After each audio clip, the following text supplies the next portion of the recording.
For several hundred years, the kings, queens, priests, and scientists of Europe routinely ate human body parts as medicine, a practice historians now call corpse medicine. They stirred crushed skulls into chocolate, swallowed powdered mummies with wine, and drank blood warm from the freshly dead. This wasn't fringe madness, and it wasn't some underground practice hidden from polite society. It was mainstream European medicine, practiced at the highest levels of civilization, and it peaked at the exact moment those same Europeans were condemning the indigenous peoples of the Americas as savage cannibals. The historian Richard Sugg of Durham University, whose research is the definitive account of all this, calls it one of the great unexamined hypocrisies of Western civilization. His work is supported by Louise Noble, whose book Medicinal Cannibalism in Early Modern English Literature traces the same practices through the period's poetry and drama, giving us a second independent academic triangulation of just how normalized this all was. The paper trail begins in ancient Rome around 30 AD when the Roman encyclopedist Aulus Cornelius Celsus recorded something remarkable in his medical encyclopedia De Medicina. At the gladiatorial arenas, epileptics were rushing onto the sand to drink blood straight from fallen gladiators. Celsus described it bluntly. Some have freed themselves from such a disease by drinking the hot blood from the cutthroat of a gladiator, a miserable aid made tolerable by a malady still more miserable. He wasn't the only one to notice. The Roman physician Scribonius Largus described similar remedies a couple of decades later, and Pliny the Elder, writing a few decades after Celsus, recorded the same thing with open horror. The blood of gladiators is drunk by epileptics as though it were a draught of life, he wrote. The patients think it most effectual to suck from a man himself warm, living blood. This wasn't a brief curiosity, it continued for centuries, and when gladiatorial combat was finally outlawed around 400 AD, the supply simply shifted. Executed criminals took the place of gladiators. The practice evolved, adapted, and eventually moved north into medieval and Renaissance Europe, where it became something far more elaborate. By the 12th century, European physicians had discovered Egyptian mummies, and here's where the story takes an absurd turn. The entire mummy medicine craze was built on a mistranslation. The Persian word mumia originally meant natural bitumen, a tar-like mineral substance that was believed to have healing properties. Over centuries of linguistic confusion, a process the historian Karl Dannenfeld traced in painstaking detail, Europeans came to think the word referred to the preserved bodies themselves. So they started grinding up actual mummified human remains and selling the powder as medicine. They prescribed it for headaches, for plague, for bruising, for just about anything. And the fraud ran even deeper than a mistranslation. In 1564, a French royal physician named Guy de la Fontaine traveled to Alexandria specifically to investigate the mummy trade. What he found was stomach-turning even by the standards of the day. Merchants were manufacturing fake ancient mummies from fresh corpses, executed criminals, plague victims, anyone they could get, stuffing and drying the bodies to look ancient, then selling them to European buyers who had no idea what they were actually consuming. De La Fontaine published his findings and caused a scandal, but demand barely slowed. Europeans wanted their mummy medicine, fraud or not. By the 1500s, mummy powder was everywhere. King Francis I of France was so devoted to it that he carried a pouch in his purse at all times. According to a contemporary source, the French king went nowhere, fearing no accident, if he had but a little of that by him. One of the most powerful monarchs in Europe was walking around with powdered human remains in his pocket like it was a pack of aspirin. And the mummy trade extended beyond medicine into the artist's studio. The same ground mummy was sold to painters as a rich, translucent brown pigment known as mummy brown, used in canvases across Europe well into the 19th century. It was only when artists began to understand what the pigment actually was that some of them, reportedly, gave their tubes a proper burial. Mummy powder was just the beginning. The real explosion of corpse medicine came in the 16th century, driven largely by one man, Paracelsus, the Swiss physician and alchemist, often called the father of toxicology, pushed a radical idea. He believed that to cure an ailment, you had to treat it with something similar, so if someone's illness centered on the head, the best remedy was to consume part of the head of a healthy person.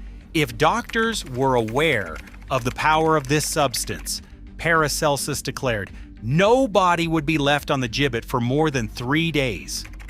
A German follower of his, the physician Oswald Kroll, took these ideas even further, and his detailed skull remedy recipes, first published in 1609, became reference texts for apothecaries across the continent. And the medical establishment listened. By 1618, the English College of Physicians had officially listed mummy and human blood in the London Pharmacopoeia, the Royal College of Physicians' official drug formulary, the closest thing the 17th century had to FDA approval. This wasn't folk medicine, it was institutional endorsement at the highest level. The list of body parts used in European medicine reads like an inventory from a nightmare. Scholars have cataloged them all: blood, powdered skull, fat, brain, skin, urine, placenta, earwax, and yes, even feces. Every one of them was prescribed by licensed physicians and consumed by educated, wealthy, devout Christians. The English physician John French, in his 1651 work, The Art of Distillation, included detailed recipes that used the human brain as a primary ingredient, and that text sat on the shelves of respectable medical libraries. Which brings us to the man who took corpse medicine to its absolute peak, King Charles II of England. Charles bought the recipe for a skull-based elixir from Jonathan Goddard, a famous surgeon and professor at London's Gresham College. The price was £6,000, a staggering sum at the time. The recipe called for 5 pounds of human skull, ideally from someone who had died a violent death, along with 2 pounds of dried vipers, 2 pounds of hartshorn, and 2 of ivory, all of it carefully distilled into a concentrated liquid. The medicine became known as the King's Drops, or sometimes Goddard's Drops.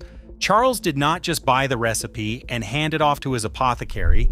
He built a private laboratory at Whitehall Palace, oversaw the preparation himself, mixed it with alcohol, and sipped it constantly while he worked. This was his passion project. And here's the most darkly ironic detail in the whole story. Jonathan Goddard, the man who sold Charles that recipe, had once served as personal surgeon to Oliver Cromwell, the very man who ordered the execution of Charles's own father, King Charles I. That leads to a striking pattern across England's first 3 Stuart monarchs. James I refused corpse medicine outright when his doctor, the eminent Sir Theodore Turquet de Mayerne, prescribed him powdered human skull. James turned it down, which put him very much in the minority. Charles II, as we've seen, manufactured his own, and Charles I was turned into it.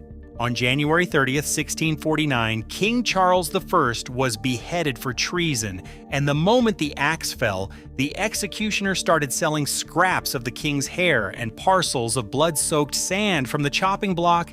Handkerchiefs were dipped in the royal blood and sold as healing relics. One of them reportedly cured a woman of blindness. Another, belonging to a Mrs. Hunsdon, was said to have performed no fewer than 20 cures. Sourcing the skulls became an international trade in its own right. Ireland, with its turbulent history of battles and mass executions, became a major supplier. A medical text from 1738 noted that Irish skulls were preferred because the remains were often left unburied, clean and white, and frequently covered in moss, specifically a lichen called usnea, scraped from human skulls and prescribed in its own right as a treatment for nosebleeds and other ailments, which was considered highly medicinally valuable. And in 1725, buried in a list of British customs duties, you'll find a single line, cranium humanum, 1 shilling. Human skulls were literally a line item in the tax code. The great Thomas Willis, a pioneer of brain science, mixed powdered skull into chocolate to make it easier for his patients to stomach. Sir Kenelm Digby treated epileptics specifically with the skulls of violently killed men. Robert Boyle, the man we call the father of chemistry, used usnea moss scraped from human skulls to treat nosebleeds. These weren't quacks, they were the greatest scientific minds of their era. The hypocrisy in all of this is impossible to ignore. As Richard Sugg points out in his landmark study, Mummies, Cannibals, and Vampires, at the very moment European Christians were denouncing the supposed cannibals of the Americas as the scum of the earth, those same Europeans were swallowing just about every part of the human body as medicine. The medical anthropologist Beth Conklin of Vanderbilt University, who has spent her career studying how different cultures consume human remains, found that the European horror at indigenous cannibalism had less to do with the act itself than with who was doing it. For most Europeans, as Sugg puts it, the question wasn't whether to eat human flesh, it was what kind of flesh to eat. Louise Noble makes a similar case from the literary record, showing that the same writers who penned moral outrage at indigenous peoples were, in the very same cultural moment, writing approvingly about skull elixirs and mummy powder. Some scholars have drawn an uncomfortable parallel to the Catholic Eucharist, where believers consume what they hold to be the literal body and blood of Christ. The cultural acceptance of taking human substance for spiritual well-being may have smoothed the path to taking it for the body. The practice didn't die quickly either. In parts of Denmark, well into the 19th century, crowds still gathered beneath the execution scaffolds, holding cups to catch the blood of the condemned. The last known attempt to drink blood at a scaffold was recorded in Germany in 1908. As for Charles II, when he lay dying of a stroke in February 1685, his physicians dosed him with his beloved king's drops in increasingly desperate amounts, up to 40 drops a day. Some historians now believe the concoction may have hastened his death rather than slowed it. The cannibal king, in the end, may have been consumed by his own medicine.